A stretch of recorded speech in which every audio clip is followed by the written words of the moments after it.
Ги гледате вестите на Сител. Во студиото со вас, Валентин Николовски. Почитувани гледачи, добар ден. Во вестите на Сител во 16 ќе гледате. Обвинителството поведе постапка против сопругот и татко на починатите Ивана и Катја, кои го загубија животот фрлајќи се од тераса во Скопски Карпош. 10-годишна забрана за влез во Бугарија му одреди официјална Софија на Тони Менкиновски, правниот застапник на македонците од оваа земја, пред Судот за човекови права во Страсбур. Ставен подпис на договорот за изградба на катните гаражи во клиничкиот центар со капацитет од 500 паркинг места. Рокот за изведба втората половина од следната година. Македонија во моментов има најниски цени на бензинот и дизелот во регионот. Мицкоски уверува, државата има доволно нафта и горива за 62 дена, а владата е подготвена да интервенира во случај на драстичен скок на црното злато на светските берзи. Иранскиот председател се извини за нападите врз соседните земји и вети дека нема да има нови напади, освен ако Иран не биде цел од нивните територии. Но на аеродромот во Дубај повторно удри ирански дрон. Од Сителовите репортери на теренот Деспина Тодоровска за последните информации околу случајот со трагично починатите мајка и ќерка од семејството Јовановски.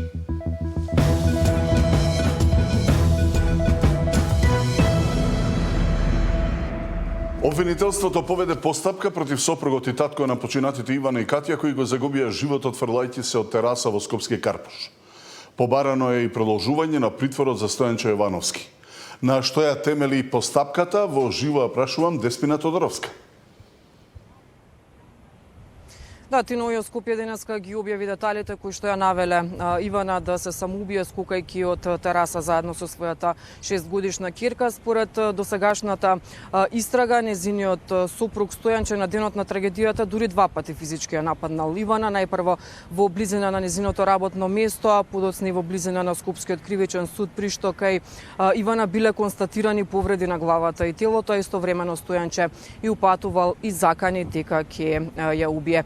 Ојо Скопје го осумничи за наведување на самоубиство, помагање на самоубиство, нанесување на тешки телесни повреди и загрозување на сигурност и безбедноста на Ивана, а истовремено Ојо Скопје денеска испрати барање до Скопскиот кривичен суд да биде продолжена и неговата мерка притвор. Овој трагичен настан е само еден во низата поради кој опозицијската СДСМ и денеска побара оставка од министерот за внатрешни работи Панчо Тушковски. Опозицијата најави дека утре ќе биде дел од маршот по повод 8 март за и оттаму да испратат порака дека институциите не ги заштитуваат жртвите на семејно насилство.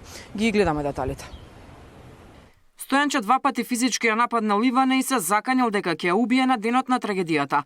Ојо Скопје ги објави деталите кои ја навели Ивана да скокне од тераса заедно со својата 6-годишна ќерка. На критичниот ден, осумничениот најпрво и се заканувал и започнал да ја удира во близина на незиното работно место. Потоа додека се возеле со автомобил управуван од трето лице, кон основниот кривичен суд Скопје, продолжил да и се заканува дека ќе ја убие. Во близина на судот повторно физички ја нападнал и нанел телесни повреди, при што кај неа биле констатирани хематоми по главата и телото.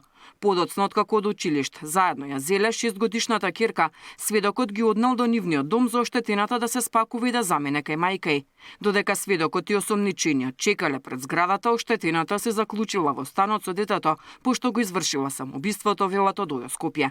Стојанче се сомничи за наведување на самоубиство, помагање во самоубиство, телесна повреда и загрозување на сигурноста, а обвинителството бара да остане во притвор. Ова е само една од трагедиите поради кои СДСМ денеска бара оставка од министерот Тушковски. Опозицијата утре се приклучува на 8-мартовскиот марш, организиран од граѓански организации, за да испрати порака дека институциите не ги штитат жртвите на семејно насилство. Трагичниот настан кој што се случи во Скопје, смртта на мајката и детето, не остави длабоко потресени. И ова не е само индивидуална трагедија, ова е уште еден трагичен доказ за системскиот проблем со насилство врз жените, за неадекватната заштита, за неадекватната реакција на институциите, едноставно неуспехот на институциите да се справат со овој проблем. И од тука е нашата одлука. Традиционалниот марш, кој што требаше се одржи утре во Богданци, се откажува и наместо тоа, утре ќе бидеме присутни на протестниот марш кој што го организираат граѓанските организации. ОЈО Скопје денеска отвори истрага и против 55-годишниот скопјанец кој вчера беше приведен откако пукал и се заканувал на сопругата и трите ќерки. Се сумничи за обид за убиство и загрозување на сигурноста, а обвинителите за него бараат мерка притвор поради опасност да го повтори делото, да избега или да влијае врз сведоци. Деспина Тодоровска, Сител телевизија. Дебакал на СДСМ и Венко Филипче уште не почнат им пропадна осмомартовскиот марш, реагираат од ВМРО ДПМН. Филипче денеска потврди дека никој не сака да маршира покрај него и Шукова и дека не може да ја консолидираат партијата. Денешниот прес на Филипче само доказ за бедата и очот во која доведува СДСМ. Иако 2 недели однапред го најавија, сепак не успеа да го мобилизираат членството да им се приклучи и денеска Филипче испаничен во очи мораше да го откаже маршот затоа што веројатно ќе маршираа сами тој и Шукова, евентуално и Чупеска, велат од ВМРО ДПМН. Заради несоодветна системска поддршка, жртвите на родово и семено насилство се плашат да ги пријавуваат случаите. Овој проблем не се јавува само при физичко, туку и при други форми на насилство. И покрај добрата законска регулатива, таа не се применува соодветно. Пријавените бројки на семејно насилство во државава се неколкукратно поголеми од реалните. Жртвите поради несоодветната поддршка од институциите се плашат да ги пријавуваат случаите, а и кога се пријавува, се евидентира само физичкото насилство, а не и другите форми, како психичко, емоционално, економско и други. Ова е ставот на граѓанскиот сектор кој што се занимава со оваа проблематика. Според нив, ние имаме доста добра законска легислатива, но за жал, секоја новина во законите, службениците од нејасни причини не ја применувале. Може би е тоа заради лошите услови во кои што работат, може би е тоа заради немањето доволно кадар, немање доволно стручни лица во службите, немање на заштита и така натаму, меѓутоа генерално се забележува тенденција на отпор да се применуваат новите законски решенија. Па така ние сега имаме еден систем кој што е благ кон насилниците, а строг кон жртвите. Значи жртвата наместо да кога ќе пријави или кога било кој службено лице ќе добие некакво сознание дека постои насилство, наместо да најде на еден сеопфатен интегриран систем за поддршка на жртвата, каков што во закон е предвидено да има, жртвата наидува на бирократија. Препраќање од врата до врата, појди од една институција, појди во друга. Па ако известувањето треба службено да стигне, на пример од Министерство за внатрешни работи до ЦСР во рок од 12 сати, тоа таму стигнува по една недела, по 10 дена, по 2 месеци, некогаш не стигнува воопшто. Често се случувало пријавањето на семејното насилство во МВР да се заведе само како нарушување на јавниот ред и мир. Генерално, поддршката е многу мала и во делот на изрекување на привремени мерки за заштита. Па така, привремената мерка за заштита од странување на насилникот од домот, која што МВР има надлежност да ја предложи, скоро никогаш не се применува. Значи ние немаме ниту еден официјален податок во последните неколку години за примена на оваа мерка. Ние жртвата ја отстрануваме од домот. Бараме начин жртвата каде да ја однесеме. А има законска можност МВР да предложи мерка отстранување на насилникот од домот. Дополнително многу малку се предлагаат и другите привремени мерки за заштита, како забрана за приближување и слично. Нема контрола на применувањето на овие привремени мерки, дури кога судот изрекол.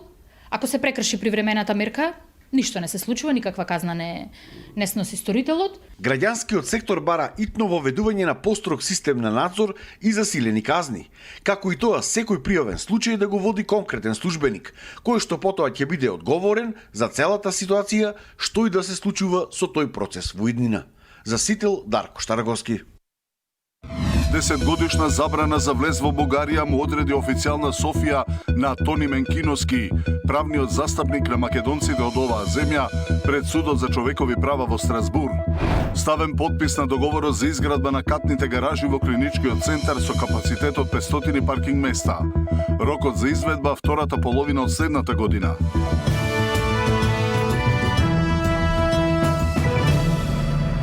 Адвокатот на македонците од Бугарија пред судот за човекови права во Страсбур, Тони Менкиновски, доби 10-годишна забрана за влез во Бугарија. Менкиновски не знае кои се причините, туку за одлуката дознал при обид за влез кај нашиот источен сосед. Адвокатот уверува дека оваа порека од Софија нема да го одврати од бранење на правата на македонците во Бугарија. Премиерот Мицкоски потегот на бугарските власти го оцени како срам за демократијата во Бугарија, зашто повика сите земји членки на ЕУ да реагираат. Бугарската држава му забрани влез на адвокатот Тони Менкиновски, адвокатот кој со децении ги застапува македонците во Бугарија пред Европскиот суд за човекови права, доби печат персона нон грата. При обид за влез на граничниот премин Новосело Златарево бил запрен од полицијата која му врачила одлука дека има забрана за влез во следните 10 години. Во одлуката не било наведено поради кои причини тој представува закана за националната безбедност во Република Бугарија. Но оваа одлука не претходела никаква правна постапка. Не е едноставно сопирање, се работи за сопирање на адвокат кој веќе добил пресуди. Значи не сум јас адвокат кој е во тек на некоја постапка. Јас имам предмети се уште, таму во Европскиот суд за човекови права и имам предмети кои сум ги добил против Република Бугарија. Абсурдот е најголем, јас имам право на жалба до нивниот суд за 14 дена, а јас не можам да влезам во Бугарија. Ако ова мене ми се случува како македонец кој сепак јас сум адвокат, имам искуство во Совет на Европа и така натака, што му се случува на обичните луѓе, може да замислите на нашите македонци таму кои живеат постојано. Оваа забрана доаѓа во време кога пред Комитетот на министри на Советот на Европа повторно се разгледува прашањето за неспроведување на пресудите поврзани со Омо Илинден. Менкиновски порача дека ниту ова нема да го одврати од бранењето на правата на македонците во Бугарија. За случајот ќе ги искористи сите правни механизми за да ја оспори оваа мерка и ќе ги информира сите домашни, но и меѓународни институции. Ова е израз на немој за Бугарија. И од причина што сега Комитетот на министри ја има притиснато Бугарија, и целта е да не заплаши како адвокати, како луѓе, да не истераме целата постапка до крај. Ова е страшно и за ова ќе бидат информирани како меѓународни невладини организации од Amnesty International, до Human Rights Watch, со кои сум работел, и многу добра релација, до Совет на Европа, од генералниот секретар до комесарот за човекови права.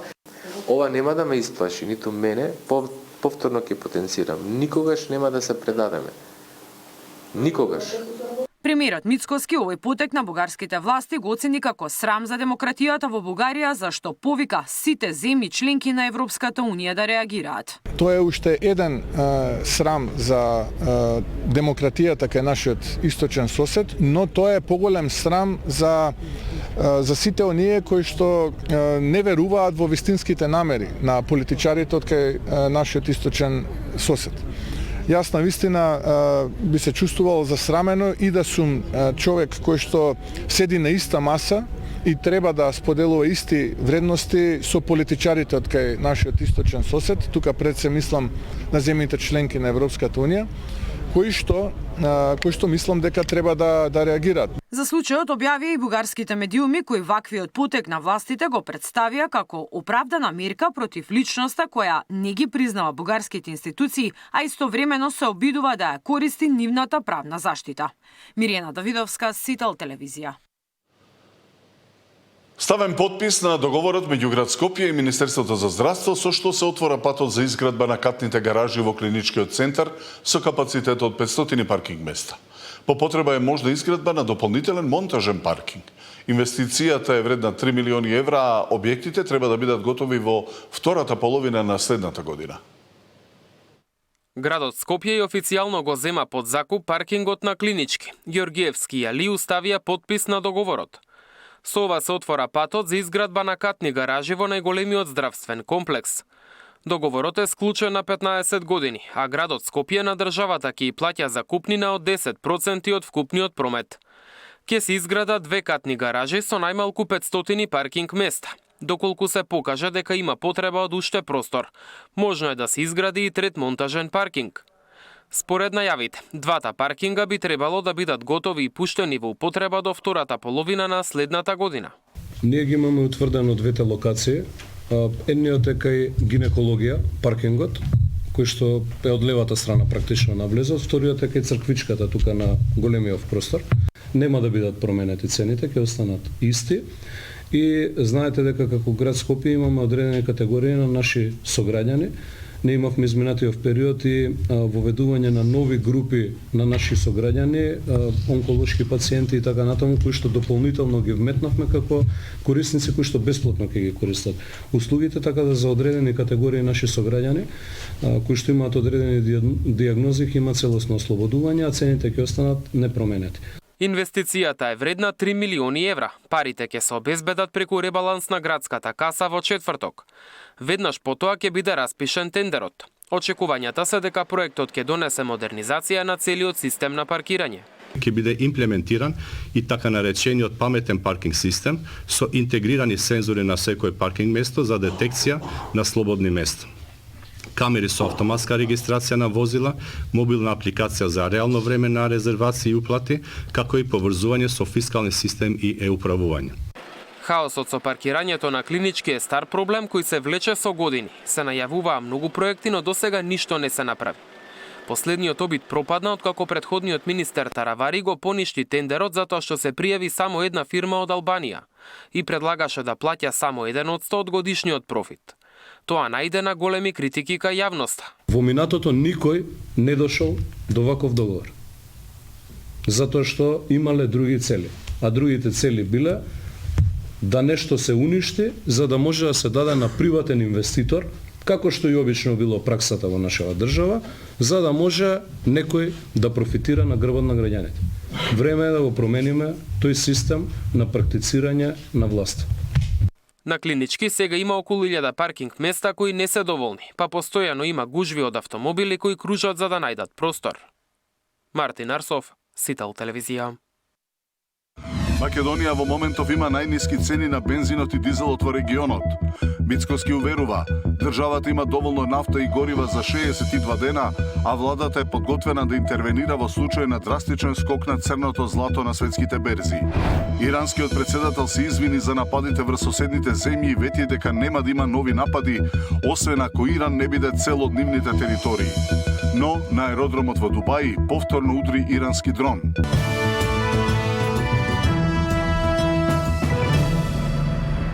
Македонија во моментов има најниски цени на бензинот и дизелот во регионот. Слични цени има во Босна и Херцеговина и Бугарија и тие се најниски во рамките на целата Европска унија. Највисоки цени на горивото има во Грција и Албанија, но сето тоа може да се промени ако барел нафта, кој вчера се продаваше за $82, продолжи да расте со истото темпо. Премиерот Мицкоски уверува дека државата има доволно нафта и горива за 62 дена, а владата е подготвена да интервенира во случај на драстичен скок на црното злато на светските берзи. Во државата има доволно нафта и инспекциите проверуваат по поплаките од граѓани дека дел од бензиските ограничуваат колкава количина на гориво може да се наточи. В понеделник се очекува регулаторната комисија за енергетика да донесе одлука за нови цени на дериватите. Премиерот уверува, ако има потреба, ќе реагира и државата.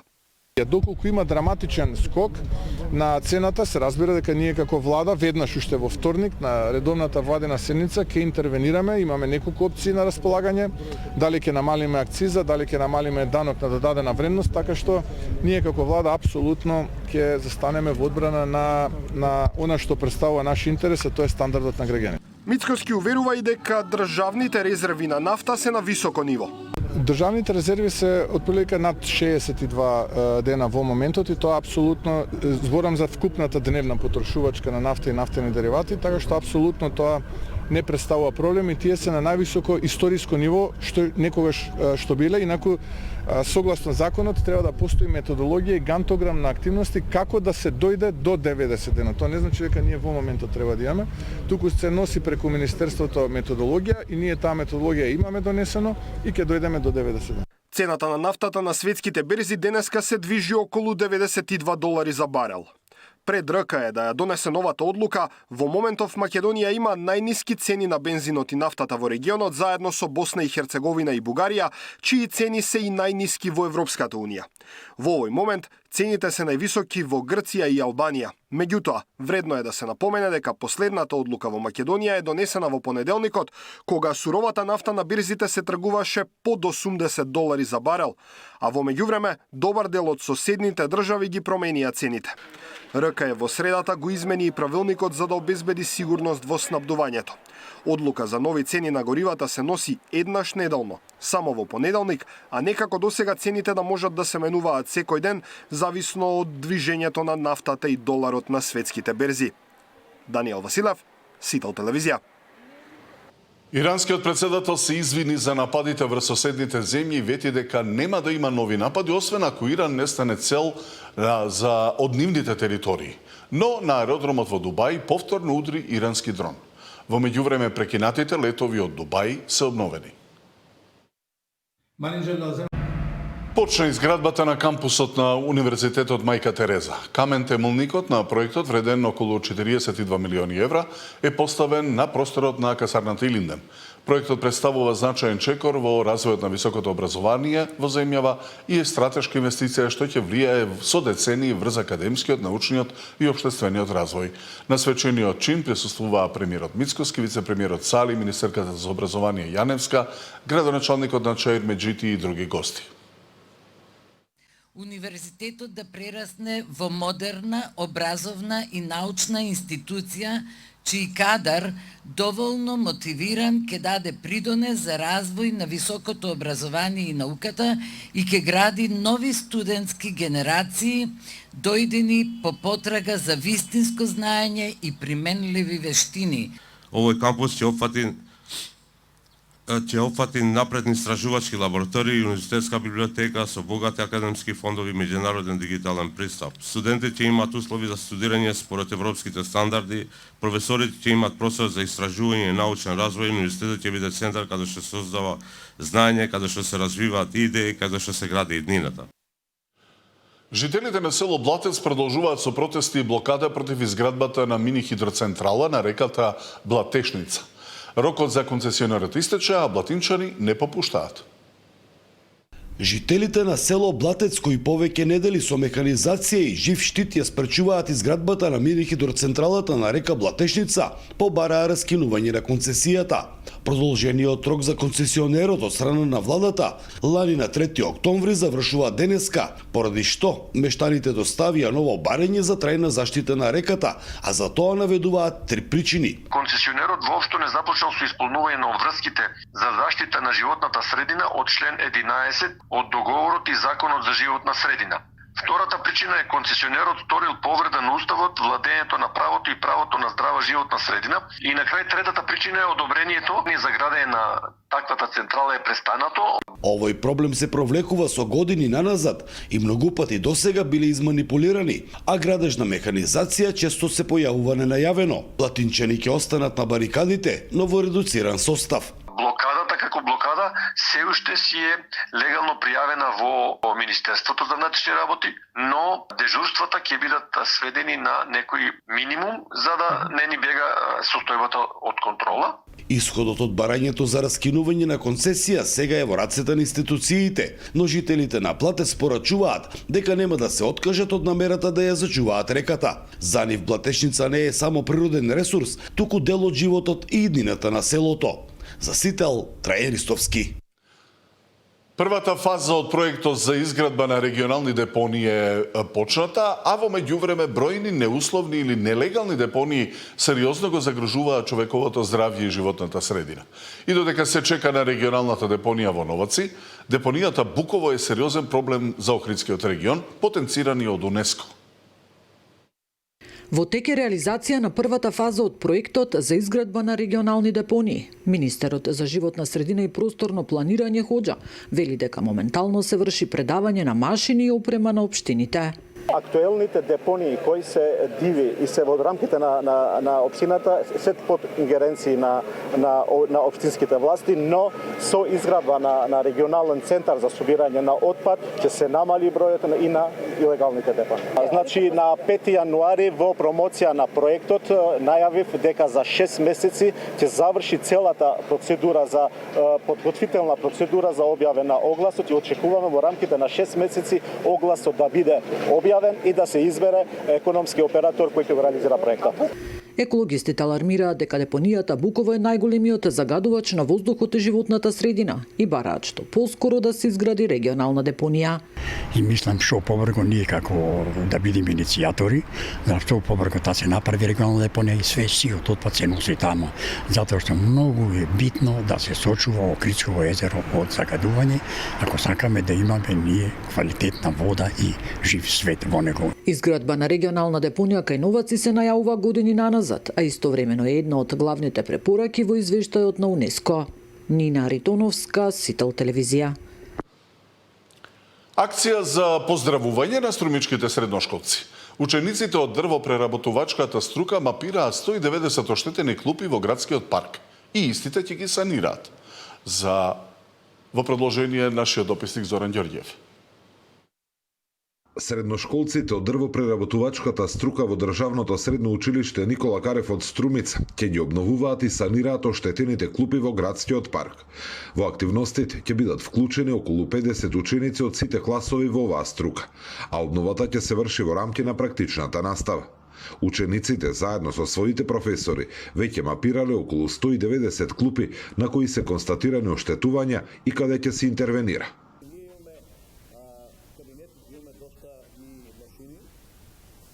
За изработка нема да има проблем. И не само што ќе ги изработиме ови што се дрвените подлоги, тука ќе ги заштитиме со заштитна боја премас.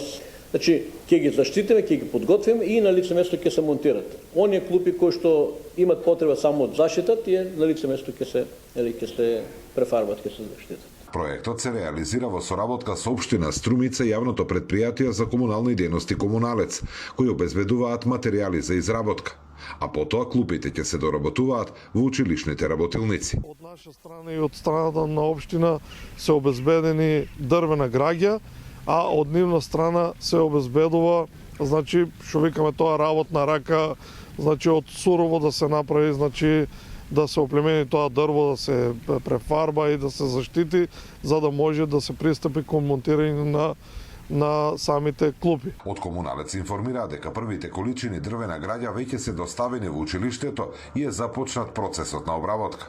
Според најавите, обновата на клупите треба да заврши во наредниот месец. Зоран Ѓорѓиев за Сител телевизија. А за сите аспекти поврзани со владиниот авион Лирџет во тема на денот со главниот пилот на авионот Емил Ѓорѓиев. До тогаш останете со програмата на Сител. Пријатно.